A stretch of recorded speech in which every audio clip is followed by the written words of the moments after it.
ଶୁଣ ପରୀକ୍ଷ ନରନାଥ କୃଷ୍ଣ ଚରିତ ଭାଗବତ।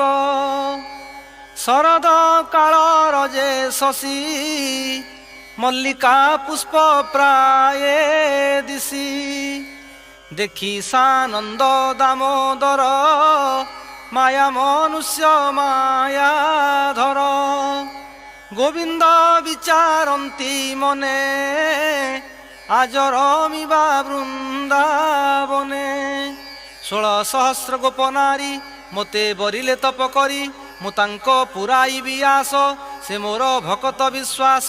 ଅନେକ ଜନ୍ମେ ତପ କରି ଏବେ ହୋଇଲେ ଗୋପ ନାରୀ। ରମିଣ ଦେବୀ ନିଜ ପୁର ଆଜ ମୁଁ କରିବି ନିସ୍ତାର। ଏତେ ବିଚାରି ବନମାଳୀ ଘେନିଲେ ବିରହ ମୁରଲି। କାଳିନ୍ଦୀ କୂଳେ ବ୍ରହ୍ମ ରାଶି କଦମ୍ବ ତରୁ ମୂଳେ।